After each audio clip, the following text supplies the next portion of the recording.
ಇವರೇ ಒಂದು ನಿಮಿಷ ಹೇಳಿ ಮೇಡಮ್. ಊಟದ ಮೆನುನಲ್ಲಿ ಏನೇನಿರುತ್ತೆ? ಇಫ್ ಯು ಡೋಂಟ್ ಮೈಂಡ್ ಊಟನ ರೂಮ್ಗೆ ಕಳ್ಸಿಕೊಡ್ತೀರಾ? ರೂಮ್ ಸರ್ವಿಸ್ ಇದೆ ಮೇಡಮ್, ನೀವು ರೂಮಿಂದನೇ ಆರ್ಡರ್ ಮಾಡ್ಬೋದು. ಆಟಾಡಿ ಎಲ್ಲ ಸುಸ್ತಾಗಿದ್ದಾರೆ, ಅದಕ್ಕೆ ಕೇಳಿದೆ. ಇಲ್ಲೇ ಇದ್ದೀನಲ್ವಾ, ನಾನು ಇಲ್ಲೇ ಸೆಲೆಕ್ಟ್ ಮಾಡಿದ್ರೆ ಅದನ್ನ ರೂಮ್ಗೆ ಸರ್ವಿಸ್ ಮಾಡ್ತೀರಾ ಅಲ್ವಾ? ಹ್ಞೂ ಮೇಡಮ್, ಮಾಡ್ತೀವಿ. ಮೆನು ಇಲ್ಲೇ ಇದೆ ಮೇಡಮ್, ತಗೊಳ್ಳಿ.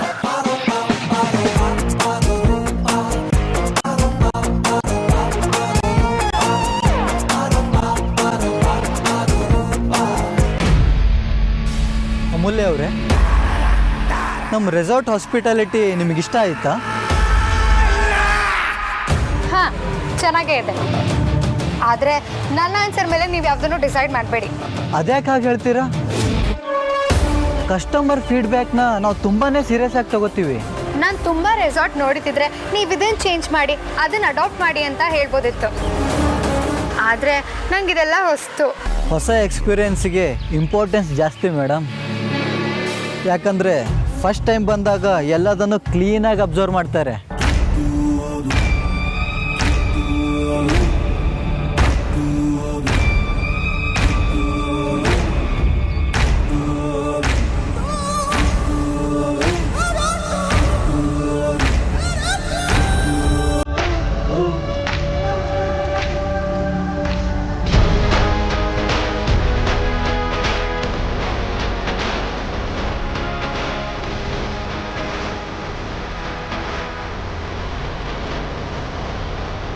ಇವ್ರು ಮಾತಾಡ್ತಿರೋದು ನೋಡಿದ್ರೆ ನಾನು ಅನ್ಕೊಂಡ ಹಾಗೆ ಆಗುತ್ತೆ. ಇನ್ನೊಂದು ಸ್ವಲ್ಪ ಹೊತ್ತಲ್ಲೇ ನಿಶಾಂತ್ ಅಮೂಲ್ಯನ ಇಷ್ಟಪಡ್ತಿರೋ ವಿಷಯ ಹೇಳಿ ಅವಳು ಅದನ್ನ ರೆಫ್ಯೂಸ್ ಮಾಡೋಕ್ಕಾಗದೇ ಇರೋ ಥರ ಮಾತಾಡ್ತಾನೆ. ಅಮೂಲ್ಯ ಏನಾದರೂ ಅದನ್ನ ಒಪ್ಕೊಳ್ಳೋದಾದ್ರೆ ಇದನ್ನ ಅಜ್ಜಿ ನೋಡ್ಲೇಬೇಕು.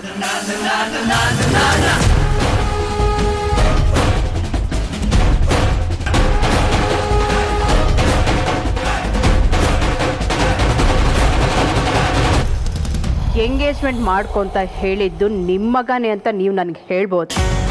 ಅವನಾಗ ಹೇಳಿದ ತಕ್ಷಣ ಕಾಳು ಸಂಸ್ಕಾರವಂತೆ ನಿಮ್ಮ ಮಗಳು ಹೇಗೆ ಒಪ್ಕೊಂಡ? ಅರೆ, ಯಾಕೆ ಸುಮ್ಮನಾಗ್ಬಿಟ್ರಿ? ಹೇಗೆ ಒಪ್ಕೊಂಡ್ಲು ಅಂದೆ. Suhasini, this is not good. ಈಗ ಯಾಕೆ ಆ ವಿಚಾರ ಇಲ್ಲ? ಸುಮ್ಮನೆ ಶ್ರೀಧರ್, ಯಾಕಾದರೂ ಈ ಮದುವೆಗೆ ಒಪ್ಕೊಂಡೆ ಅಂತ ನನಗೆ ಮೊದಲೇ ರಿಗ್ರೆಟ್ ಇತ್ತು. ಅಟ್ಲೀಸ್ಟ್ ಸಂಸ್ಕಾರ ಸಂಪ್ರದಾಯ ಗೊತ್ತಿರೋ ಹುಡುಗಿ ಅಂತ ಸಮಾಧಾನ ಮಾಡ್ಕೊಂಡಿದ್ದೆ. ಆದರೆ ಈಗ ಅವಳ ಕ್ಯಾರೆಕ್ಟರ್ ಬಗ್ಗೆನೇ ನನಗೆ ಅನುಮಾನ ಬರ್ತಿದೆ. ಸಾಕು, ಸುಮ್ಮನೆ ಸಾಕು, ಬರಬೇಡಿ. ಈಗಾಗಲೇ ನಾವು 1000 ಮಾತು ಕೇಳಿದ್ದೀವಿ. ಆದರೆ ಎಲ್ಲದನ್ನು ನುಂಗ್ಕೊಂಡು ಸುಮ್ಮನೆ ಇದ್ವಿ. ಅವ್ರು ಬೇರೆ ಏನಾದರೂ ಹೇಳಿದ್ದಿದ್ರೆ ನಾನು ಈಗಲೂ ಸುಮ್ಮನೆ ಇರ್ತಿದ್ದೆ. ಆದರೆ ನನ್ನ ಮಗಳ ಬಗ್ಗೆ ಯಾರಾದರೂ ಕೆಟ್ಟದಾಗಿ ಮಾತಾಡಕ್ಕೆ ಬಂದರೆ ನಾನು ಸುಮ್ಮನಿರಲ್ಲ ರೀ. ಚಪ್ಪಾಳೆ ಹೊಡೆಯೋಕ್ಕೂ 2 ಕೈ ಬೇಕು, ಚಿಟ್ಕಿ ಹೊಡೆಯೋಕ್ಕೂ 2 ಬೆರಳು ಬೇಕು. ಪ್ರೀತಿ ಮಾಡೋದ್ರಲ್ಲಿ, ನಿಶ್ಚಿತಾರ್ಥ ಮಾಡ್ಕೊಳ್ಳೋದ್ರಲ್ಲಿ ನನ್ನ ಮಗಳದ್ದು ಒಪ್ಪಳದೆ ತಪ್ಪಿಲ್ಲ. ಇಬ್ಬರದು ಸಮಪಾಲಿದೆ.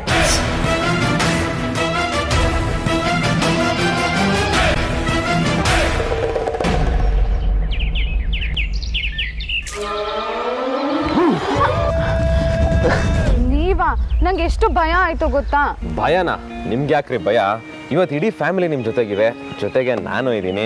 ಹೆಚ್ಚು ಕಮ್ಮಿ Z+ ಸೆಕ್ಯೂರಿಟಿ ರೇಂಜು, 7 ಸುತ್ತಿನ ಕೋಟೆಗಳ ರಾಜ್ಕುಮಾರಿ ರೀ ನೀವು. ನಿಮ್ಗೆ ಯಾಕ್ರಿ ಭಯ? ನೀವು ಮಾತಲ್ಲೇ ಎಲ್ಲ ಮರೆಸ್ಬಿಡ್ತೀರಾ ಅಲ್ವಾ? ಬಾಯಿ ಇದ್ರೆ ತಾಯಿ ಇದ್ದಾಗೆ ಅಂತ ದೊಡ್ಡೋರು ಹೇಳಿದ್ದಾರೆ. ಮಾತಲ್ಲೇ ರೀ ಮಜಾ, ಮೌನ ಬೋರ್. ಮಾತಾಡಿದ್ರೆ ಹೋಯ್ತು, ಮುತ್ತು ಹೊಡೆದ್ರೆ ಹೋಯ್ತು ಅಂತಾರೆ. ಮಾತು ಮಿತಿ ಮೀರಿದ್ರೆ ಮಜಾ ಅಲ್ಲ, ಸಜ್ಜಾ ಆಗುತ್ತೆ. ಏನು ಮಾಡೋದ್ರಿ, ನಿಮ್ಮ ಮುಖ ನೋಡ್ತಿದ್ರೆ ಹಾರ್ಟಲ್ಲಿ ಪಟಾಕಿ ಸಿಡಿಯುತ್ತೆ, ಹೊಟ್ಟೆಲಿ ಚಿಟ್ಟೆ ಓಡಾಡುತ್ತೆ, ಮೈಂಡು ಎಣ್ಣೆ ಹೊಡೆದಂಗಾಗುತ್ತೆ, ನಾಲ್ಗೆಗೆ ಕಂಪ್ಲೀಟ್ ಫ್ರೀಡಮ್ ಸಿಕ್ಬಿಡುತ್ತೆ. ಈಗ ಯಾವುದ್ರ ಮೇಲೂ ಕಂಟ್ರೋಲ್ ಇಲ್ಲ ಅಂದಾಗ ಮನಸ್ಸಲ್ಲಿರೋದೆಲ್ಲ ಮಾತಾಗ್ಬಿಡುತ್ತೆ. ಪ್ಯಾರ್ ಕಾ ಸೈಡ್ ಎಫೆಕ್ಟು. ಇದರಲ್ಲಿ ನಂದೇನೂ ತಪ್ಪಿಲ್ಲ. ಸರಿ, ನಾನು ಹೀಗೆ ಹೋಗ್ತೀನಿ, ಆಗ ನಿಮಗೆಲ್ಲ ಕಂಟ್ರೋಲಿಗೆ ಬರುತ್ತೆ.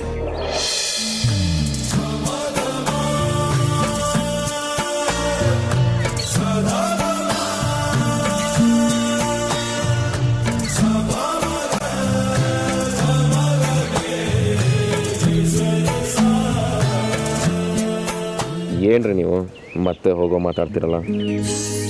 ಬಂದಾಗಿಂದ ಸರಿಯಾಗಿ ಕೈಗೆ ಸಿಕ್ಕಿಲ್ಲ. ನೀವು ವೆಕೇಷನಲ್ಲಿ ನನ್ನ ಜೊತೆ ಟೈಮ್ ಸ್ಪೆಂಡ್ ಮಾಡೋಕ್ಕೆ ಬಂದಿದ್ದೀರಾ ಇಲ್ಲ ನಿಮ್ಮ ತಂಗಿದಿರ ಜೊತೆ ಆಟ ಆಡೋಕ್ಕೆ ಬಂದಿದ್ದೀರಾ?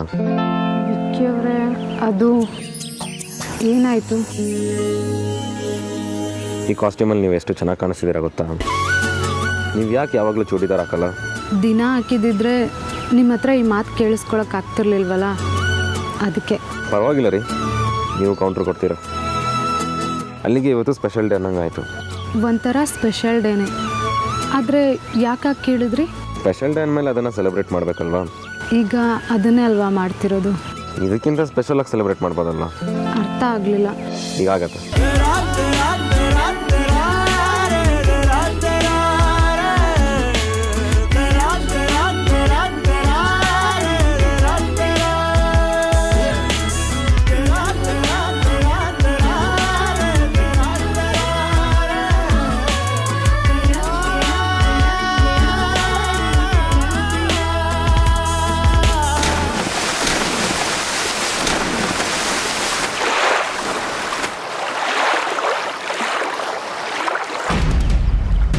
ಸಾಕು, ನನಗೆ ಉಪದೇಶ ಮಾಡೋ ಬದಲು ನಿನ್ನ ಮಗಳಿಗೆ ಮಾಡಬೇಕಿತ್ತು.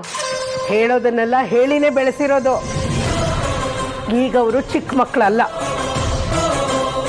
ನಾನು ನನ್ನ ಹೆಣ್ಮಕ್ಳನ್ನ ಮುದ್ದಾಗೇನು ಬೆಳೆಸಿದ್ದೀನಿ, ಆದರೆ ಅವರಲ್ಲಿ ವಿವೇಕ ಇದೆ. ಸರಿ ಯಾವುದು ತಪ್ಪು ಯಾವುದು ಅನ್ನೋದು ಚೆನ್ನಾಗಿ ಅರ್ಥ ಆಗುತ್ತೆ.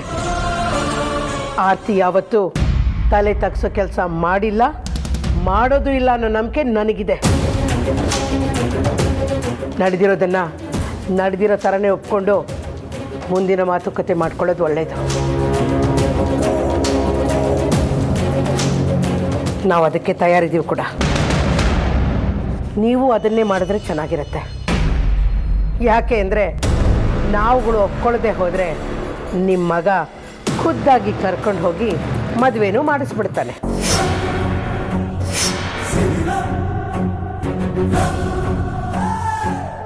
ದಯವಿಟ್ಟು ಬೇಜಾರು ಮಾಡ್ಕೋಬೇಡಿ.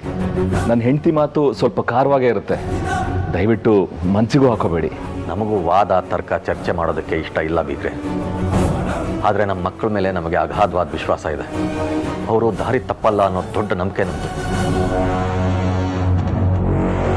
ಅದನ್ನು ಯಾರಾದರೂ ಪ್ರಶ್ನಿಸಿದ್ರೆ ನಾನು ಸುಮ್ಮನೆ ಇರಬಹುದು, ಆದರೆ ಇವಳು ಸುಮ್ಮನೆ ಇರೋದಿಲ್ಲ.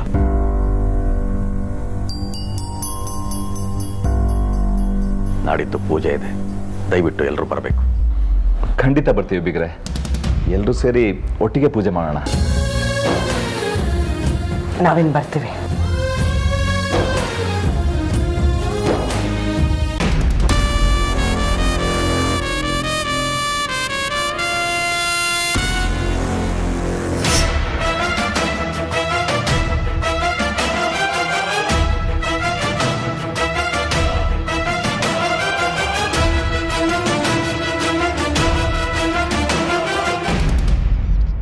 ಮನೆ ಜಂಜಾಟ ಎಲ್ಲ ಬಿಟ್ಟು ಎಂಜಾಯ್ ಮಾಡೋಣ ಅಂತ ಬಂದರೆ ನಿಂದೇನೇ ರಗಳೆ.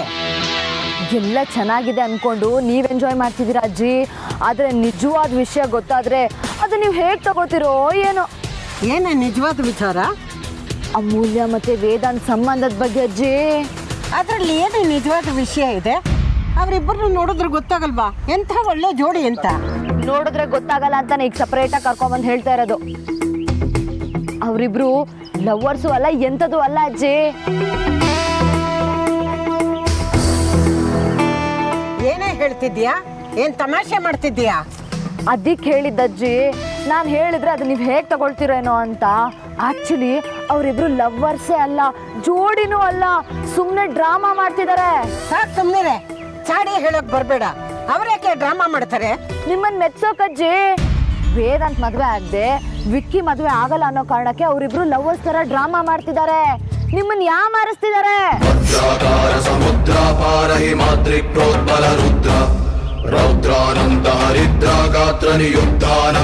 ನನ್ನನ್ನೇನ್ ದಡ್ಡಿ ಅನ್ಕೊಂಡ್ಯಾ? ನಾನು ಹಾಗೆಲ್ಲ ಯಾಮಾರಲ್ಲ. ಸೂಕ್ಷ್ಮವಾಗಿ ಅವರಿಬ್ಬರನ್ನ ಅಬ್ಸರ್ವ್ ಮಾಡಿದ್ದೀನಿ.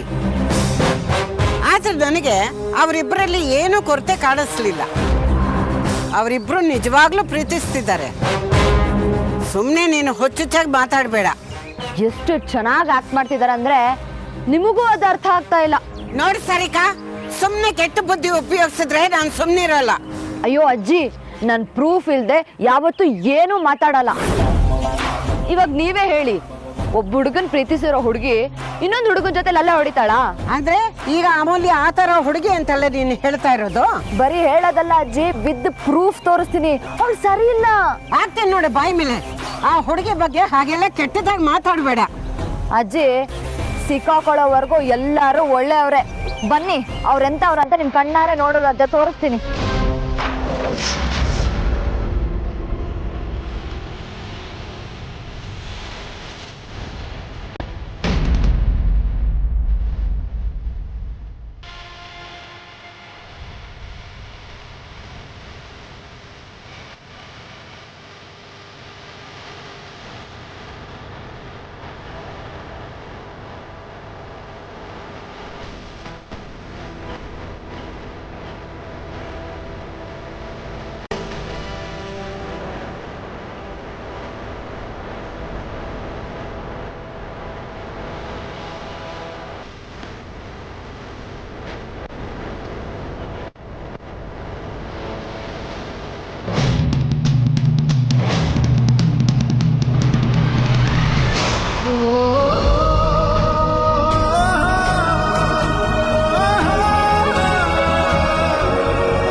ಅದೇಕೆ ದೆವ್ವ ಬಡ್ದಾಗ ನೋಡ್ತಿದ್ಯಾ?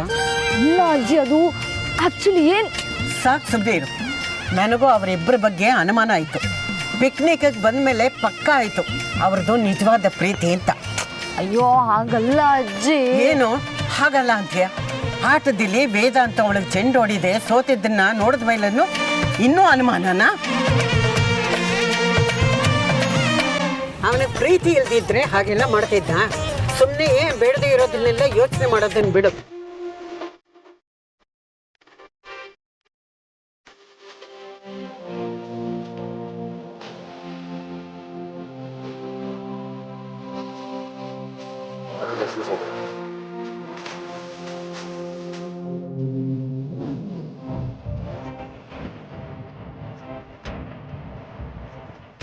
ನಾನ್ ನಿಶಾಂತ್ ಜೊತೆ ಮಾತಾಡ್ತಿರುವಾಗ ಅಜ್ಜಿ ಬರ್ತಾ ಇರೋದನ್ನ ಹೇಗೆ ಗಮನಿಸ್ತೆ? ಸಾರಿಕಾ ಅಜ್ಜಿನ ಕರ್ಕೊಂಡ್ಬರ್ತಿರೋದನ್ನ ನಾನು ಅಬ್ಸರ್ವ್ ಮಾಡಿದೆ. ಅವಳು ಮೊದಲೇ ಲೂಸ್. ಸುಮ್ಮನೆ ಯಾಕೆ ರಗಳಿ ಅಂತ ನಾನೇ ನಿಶಾನ್ನ ಕಳಿಸ್ತೀನಿ. ಪರವಾಗಿಲ್ಲ, ಇಮಿಡಿಯೇಟ್ ಆಗಿ ಕ್ಯಾರೆಕ್ಟರ್ಗೆ ಬರ್ತೀಯಾ. ನೀನು ಟ್ಯಾಲೆಂಟೆಡ್. ಆದರೆ ನಿಂತರ ಕ್ಯಾರೆಕ್ಟರ್ ಮುಗಿದ್ಮೇಲೆ ಅದರೊಳಗೆ ಇರೋದಿಲ್ಲ. ಅಂದ್ರೆ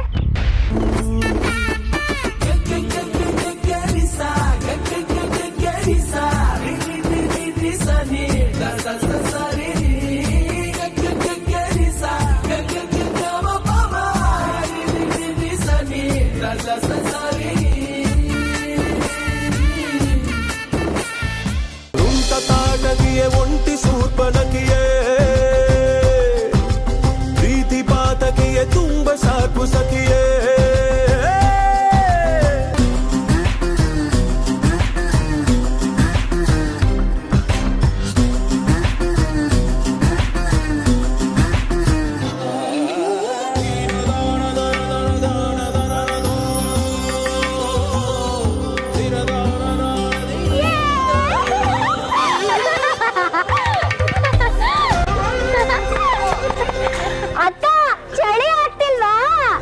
ನಾನಾಗ್ ನಾನೇ ಬೀಳ್ಲಿಲ್ಲ ಅಂಜು, ಇವರೇ ತಳ್ಳಿದ್ದು.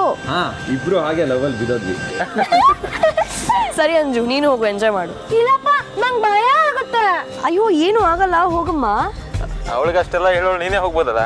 ಚಿಕ್ಕ ಹುಡುಗಿ ಪಾಪ ಎಂಜಾಯ್ ಮಾಡ್ಲಿ ಅಂತ ಹೇಳಿದೆ. ಇವಾಗ ನಾನು ಇಲ್ದಿದ್ರೆ ಏನ್ ಪ್ರಾಬ್ಲಮ್ಮು? ಏನ್ ಪ್ರಾಬ್ಲಮ್?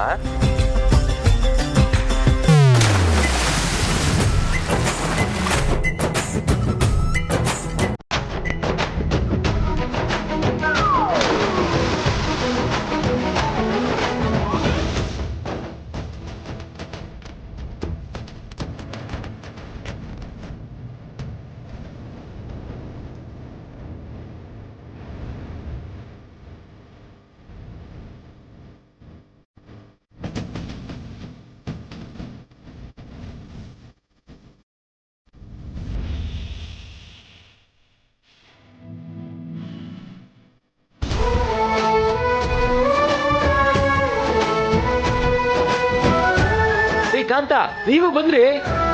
ಇನ್ವಿಟೇಷನ್ ಬೇರೆ ಸಿಕ್ತು, ಇಡೀ ಬಾಡಿನೇ ನೆನಾಕ್ಬಿಡೋಣ.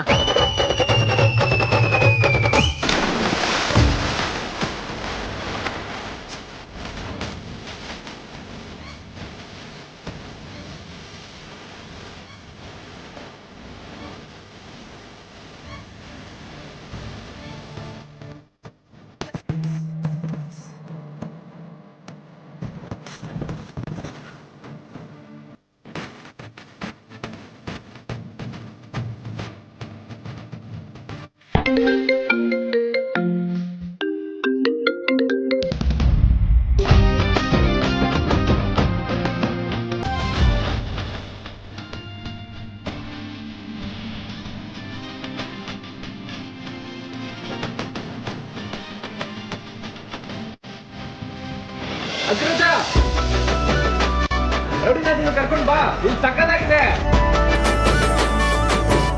No, you guys are fun. ಅವನಿಗೆ ಇದೆಲ್ಲ ಇಷ್ಟ ಇಲ್ಲ ಅಂತ ಗೊತ್ತಿಲ್ವಾ? ಪಿಕ್ನಿಕ್ ಬಂದಿರಲ್ಲ ಅದ್ಯಾ, ಇವಾಗ್ಲೂ ಇಷ್ಟ ಇಲ್ಲ ಅಂದ್ರೆ ಇಷ್ಟ ಇಲ್ಲ ಅನ್ನೋದಲ್ಲ, ಇಷ್ಟ ಪಡ್ಬೇಕು. ಅವನು ಇಲ್ಲಿವರೆಗೆ ಬಂದಿರೋದೇ ಹೆಚ್ಚು. ಶವರಲ್ಲಿ ನೀರು ಇಳ್ಕೊಳಕ್ಕೂ ಇಡೀ ಬಾಡಿನ ಸ್ವಿಮ್ಮಿಂಗ್ ಪೂಲ್ ಅಲ್ಲಿ ನೆನ್ಸಕ್ಕೂ ಮಜಾನೇ ಬೇರೆ ಇದೆ. ಬನ್ನಿ ಮಜಾ ಮಾಡಿ. ಬಾಸ್, ಆಕ್ಚುಲಿ ಶ್ರೀಕಾಂತ, ಸುಮ್ಮನೆ ಇದ್ರೆ ಸರಿ, ಇಲ್ಲ ರೆಸಾರ್ಟ್ ಇಂದ ಆಚೆ ಕಳಿಸ್ಬೇಕಾಗತ್ತೆ.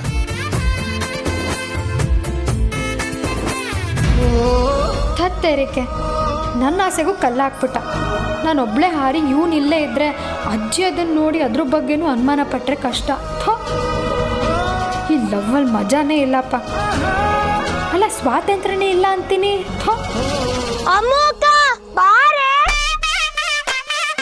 ತುಂಬಾ ಮಜವಾಗಿದೆ. ಈ ತರ ಆಟ ಮತ್ತೆ ಸಿಗಲ್ಲ. ಪರವಾಗಿಲ್ಲ, ನೀವು ಎಂಜಾಯ್ ಮಾಡಿ. ಅಯ್ಯೋ ಬಾ ಅಮ್ಮೋ, ಚೆನ್ನಾಗಿರುತ್ತೆ. ಪರವಾಗಿಲ್ಲ ಅಕ್ಕ.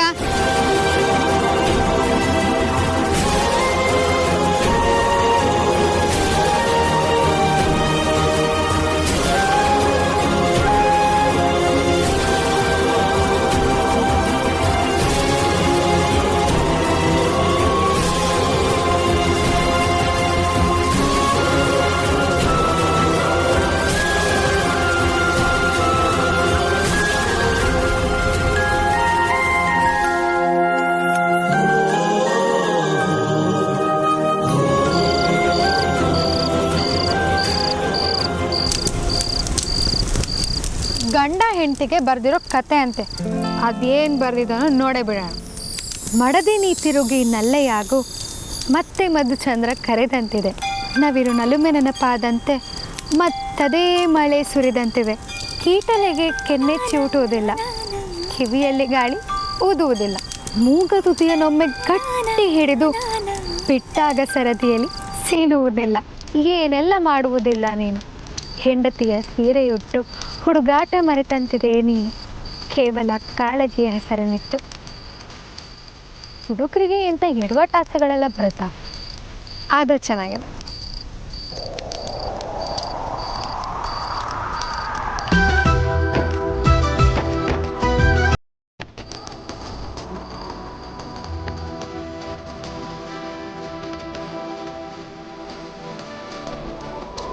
ಕಾಪಿ.